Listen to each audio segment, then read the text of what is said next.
মাত্র 23 রানে 4 উইকেট হারিয়ে বিপাকে পড়ে যায় দক্ষিণ আফ্রিকা।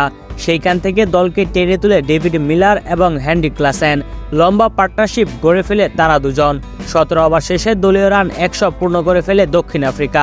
এর সাথে সাথে আস্তে আস্তে ভয়ানক হয়ে উঠতে থাকে হেনরিক ক্লাসেন এবং ডেভিড মিলার। হুটহাট বাউন্ডারি হাঁকাচ্ছিলেন তখন হেনরিক ক্লাসেন। 18তম ওভারে বল করতে এসে তাসকিন আহমেদ পুরোপুরি ক্লাসেনকে বোকা বানিয়ে বোল্ড আউট করে সাজঘরে ফেরত পাঠান। তাসকিনের বল বুঝতে না পেরে অবাক হয়ে তাকিয়ে থাকেন হেনরিক ক্লাসেন, আর হয়তো মনে মনে ভাবতে থাকে একই বল করলো তাসকিন। 44 বলে 46 রান করে সাজঘরে ফেরেন হেনরিক ক্লাসেন। তার পরের ওভারে বল করতে এসে অন্য পাশে দ্বিতু হয়ে থাকা ডেভিড মিলারকে সাজঘরে ফেরান রিশাদ হোসাইন। রিশাদ হোসেনের বলে বোল্ড আউট হয়ে সাজঘরে ফেরেন ডেভিড মিলার। 38 বলে 29 রান করে হতাশ হয়ে সাজঘরে ফিরে যান ডেভিড মিলার।